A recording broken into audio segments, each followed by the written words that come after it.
بسم الله. السلام عليكم ورحمة الله وبركاته. هيا نتعلم اللغة العربية. Al dostlar, endi arab tilini öğreneyik. في اللغة العربية 28 حرفا. Arab tilinde жалпы 28 harf бар. Alif, ba, ta, sa, jim, ha, ho, dal, zal, ro, zay, sin, shin, sod, dod, to, zo, ayn, ghayn, fa, qof, kaf, lam, mim, nun, ha, вау, я. Көріп тұрғандарыңыздай, араб тіліндегі әріптерді мен өте жіңішке оқыдым. Жалпы араб тілінің әріптері өте жіңішке оқылуы керек, жіңішке айтылады. Тек жуан әріптерден басқа. Ол жуан әріптеріміз сод, хо, сод, дод, то, зо, қоф, ғойн әріптер, жуан әріптер. Яғни осы әріптерден қалған бәрін біз жіңішке оқуымыз керек. Мысалы үшін тәмір, финик, егер т-а-м-р әріп тұрса, онда тамыр деп оқымаймыз, оны тәмір деп оқимыз. Тағы да қандай дик, сол сияқты негізі араб әріптері өте жұмсақ, жіңішке оқылады. Келесі әріп, келесінде кеттік. 28 әріп бар екенін айтып кеттік, оның 22-сі араб әріптегі 22 әріп өзінен екі жағынан да, яғни өзінің алдындағы әріптен де қосылып жазылады, өзінен кейінгімен де қосылып жазылады әріптер. 6 әріптен басқа, тек 6 әріп өзінің алдыңғы әріптерді алады дағыны, өзінен кейінгі әріпке жалғанбайды, бөлек жазылу керек. Кеттік, оны мен қазір практика түрінде көрсетем, соны түсінесіздер. Жазылуы. Қазір мен записьті бір шетке қояйын десем, қойылмайды екен ғой. Жарайды. Жазылуы көріп тұрғандарыңыздай, араб тілі оңнан солға қарай жазылады. Әріптер жеке тұрғанына, немесе сөздің ортасында және сөздің соңына тұрғанына қарай сәл өзгеше формада жазылады. Осы схеманы скриншот жасап алыңыздар.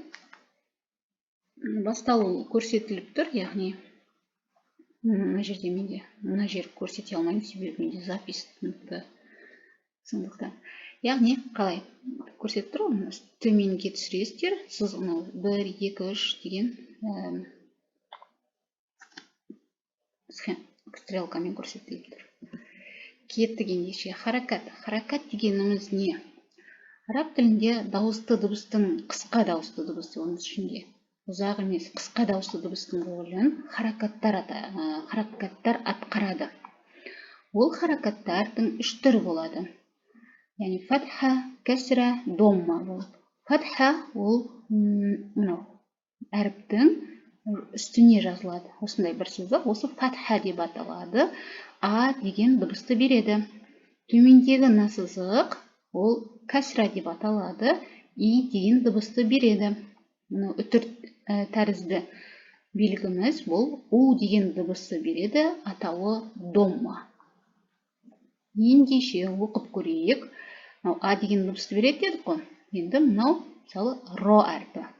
Сонымен бұл р-а, ро болады. Р-и, ри, р-у, ру. Яғни тағы бір айтып кететін жайт, харакат бірінші болып оқылмайды. Бірінші болып әрқашан әріп оқылады, әріптен кейін харакатқа кетеміз. Яғни ро, ри деп. Яғни айтайын дегенім ар емес, ир емес. Бірінші әріп, сосын харакат.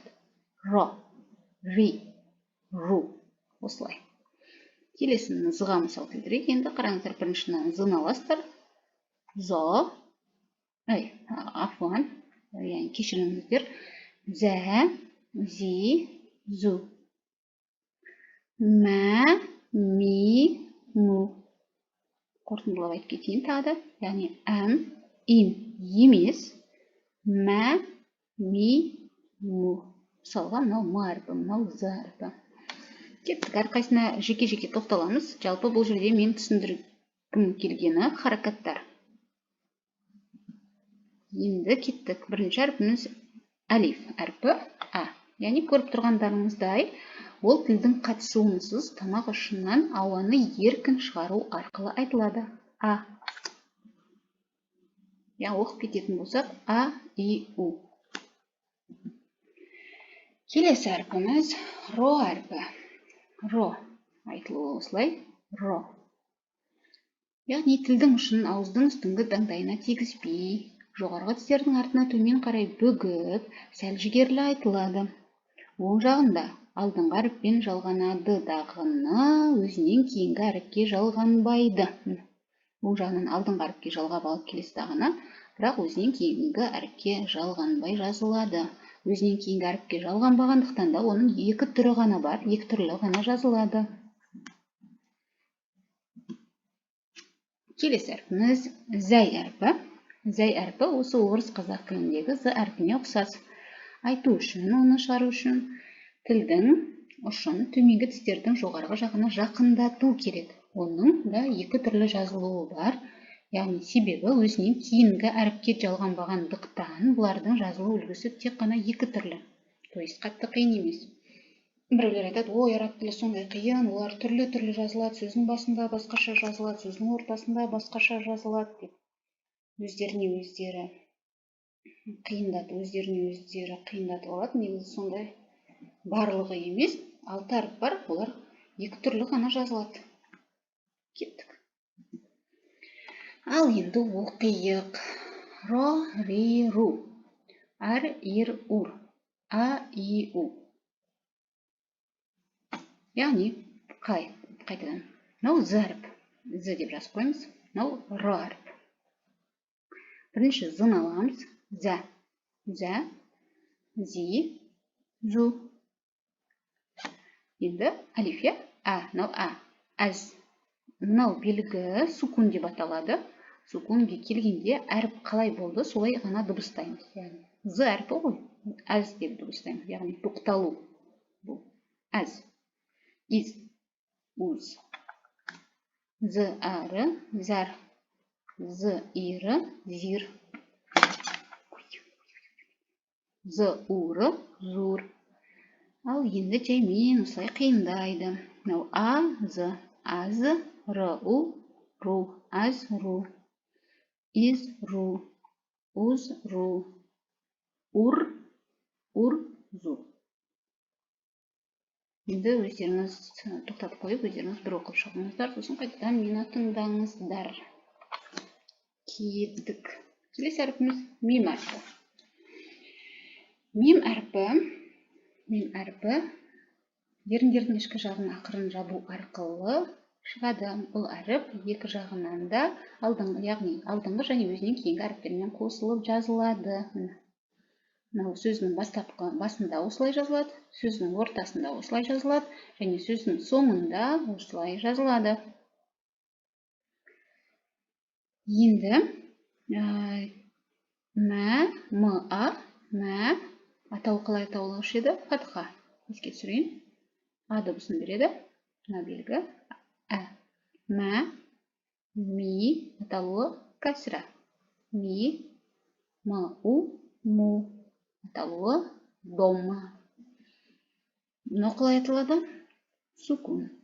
Әм, им, ум, ма-уры, мур, ма-узы, муз, р, у, ма, рум, а, мә, ро, әмә, ро, у, сукун, мына жерде тоқтаймыз, ро, ро, ам, ру, им, ру, ром, зу, ир, ми, мәр, рам, зәм, әр, зәм. Осымен бүгінгі сабағымызды тоқтатайық. Күнделікті 19 минуттық сабақтарға бөліп отырамын. Бұдан кейін келесі сабақта кездескенше сау болыңыздар. مع السلامة.